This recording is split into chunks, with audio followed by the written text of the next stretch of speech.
అందరికీ అందరూ ఎలా ఉన్నారు? బాగున్నారా? Welcome to my channel Bujji recipes. ఒక్క కప్పు పల్లీలతో బయట స్వీట్ షాప్ స్టైల్లో లాగా ఈ స్వీట్ని తయారు చేసుకోవచ్చండి. చాలా టేస్టీగా ఉంటుంది, చాలా బాగుంటుంది అనమాట.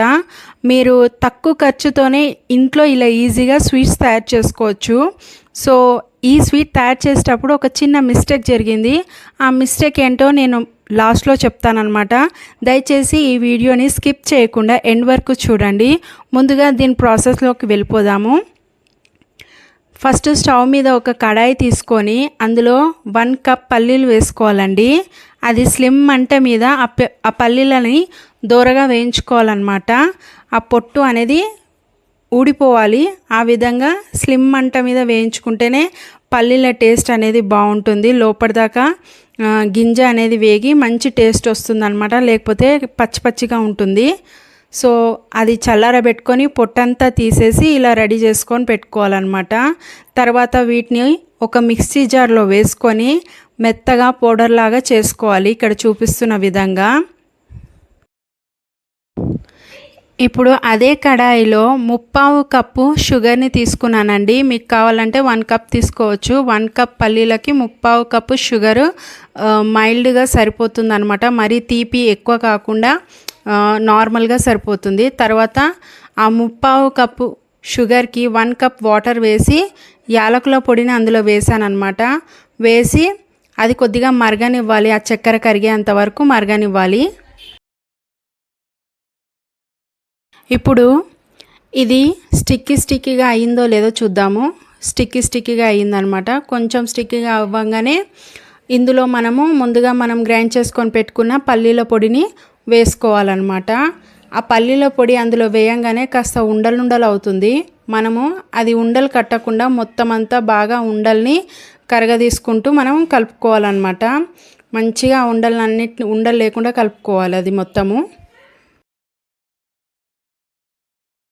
ఇలా ఉండల్ని గిన్నెకి ప్రెస్ చేస్తూ స్మాష్ చేసుకుంటూ అందులో కలుపుకోవాలన్నమాట. ఇప్పుడు ఇందులో కొద్దిగా పాలు పోసుకోవాలి. మరీ ఎక్కువ కాదండి, కొంచెం అంటే కొంచెమే. మరీ ఎక్కువ పోస్తే చాలా పల్చగా అయిపోతుంది. మళ్ళీ ఉడకడానికి చాలా టైం పడుతుంది. అందుకే కొద్దిగా పాలు పోసుకోవాలి. చిక్కటి పాలు పోసుకుంటే చాలా బాగుంటుంది అనమాట. ఒకవేళ మీ దగ్గర మిల్క్ పౌడర్ ఉన్నా ఆ మిల్క్ పౌడర్ కూడా వేసుకోవచ్చు. అది కూడా 2 చెంచాలు వేసుకొని కలుపుకుంటే ఇంకా బాగుంటుంది.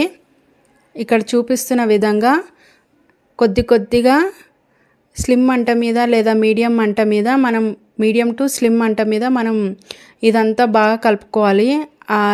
ఆ మిశ్రమం అనేది కొంచెంగా దగ్గర పడుతూ ఉండండి. మీరు చూస్తున్నారు కదా. ఇప్పుడు ఇందులో అడుగు అంటకుండా ఉండడానికి 1 చెంచా నెయ్యి వేస్తున్నానండి. జస్ట్ 1 చెంచా, 1 చెంచా నెయ్యి వేస్తే సరిపోతుంది. తర్వాత అదంతా బాగా మిక్స్ చేసుకుంటూ ఆ మిశ్రమం అనేది దగ్గర పడేంత వరకు స్లిమ్ మంట మీద మనం ఉడికించుకోవాలి. ఇలా ఈ విధంగా దగ్గర అవుతుందన్నమాట. ఇలా దగ్గర అయిన తర్వాత మనం వెంటనే స్టవ్ని ఆఫ్ చేయాలండి. లేకపోతే అడుగంటుతుందన్నమాట. ఆఫ్ చేసుకొని ఇది ఒక గిన్నెలోకి తీసుకొని చల్లారబెట్టుకోవాలి. ఇలా ఒక గిన్నెలోకి తీసుకున్నాక దీన్ని 2 పార్ట్స్ కింద డివైడ్ చేయాలండి. సగం మిశ్రమము వేరే ప్లేట్లో వేసుకోవాలి. ఇప్పుడు ఇందులోకి ఫుడ్ కలర్ వేసుకోవాలి. మీ దగ్గర కుంకుమ పువ్వు ఉంటే అదైనా వేసుకోవచ్చు. ఫుడ్ కలర్ ఒకేసారి ఎక్కువ వేయొద్దండి. ఫస్ట్ చిటికెడు వేసి తక్కువ అనిపిస్తే మళ్ళీ చిటికెడు వేసి మొత్తం ఈ విధంగా కలుపుకోవాలన్నమాట. తర్వాత ఇంకో బేసన్లో ఉన్న ఆ మిశ్రమం కూడా కలుపుకుంటూ చల్లారబెట్టుకోవాలి. అలాగే ఇది కూడా కలుపుకుంటూ చల్లారబెట్టుకోవాలి. 2 ఈ విధంగా కలుపుకుంటూ చల్లారబెట్టుకోవాలి. చల్లారిన తర్వాత ఇక్కడ చూపిస్తున్న విధంగా అవుతుందన్నమాట. ఇప్పుడు మనం ఒక గిన్నెకి నెయ్యి రాసుకొని పెట్టుకోవాలండి. ఆ నెయ్యి రాసుకున్న గిన్నెలోకి ఫస్ట్ వైట్ కలర్ పీనట్ మిశ్రమం ఉంది కదా, అది వేసుకోవాలి. అది వేసుకొని మొత్తం అంతా స్ప్రెడ్ చేసుకొని ఈవెన్గా స్ప్రెడ్ చేసుకొని మంచిగా ఇలా ఇక్కడ చూపిస్తున్న విధంగా ఇట్లా చేసుకోవాలన్నమాట. ఈ ప్రాసెస్ అయిన తర్వాత మా పాప స్కూల్ టైం అయ్యిందని నేను విడిచిపెట్టేసి తనని తీసుకొని వచ్చేలోపు ఇది మొత్తం చల్లారి టూ హార్డ్గా అయిపోయిందనమాట. సో నేను ఒకసారి సరేలే చేసి చూద్దాము వస్తుందా రాదా అని ట్రై చేశాను, కానీ రాలేదు.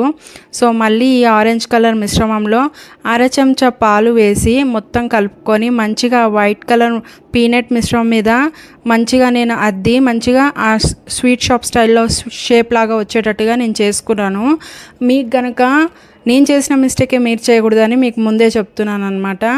మీకు కనుక ఒకవేళ ఆ మిశ్రమం అనేది హార్డ్గా అనిపిస్తే మీరు కూడా ఒక అర చెంచా లేదా పావు చెంచా ఎంత పడుతుందో అంత పాలు పోసుకొని మంచిగా కలుపుకొని మంచిగా షేప్ వచ్చేటట్టుగా చేసుకోండి.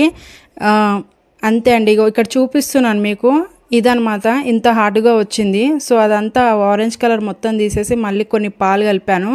టేస్ట్ మాత్రం అసలు మారలేదండి, టేస్ట్ మాత్రం అద్దిరిపోయింది అనమాట. ఇంకా పాలు కలిపినందుకు ఇంకెక్కువ టేస్ట్ వచ్చింది, ఇంకా కమ్మగా ఉంది, ఇంకా చాలా బాగుంది అనమాట.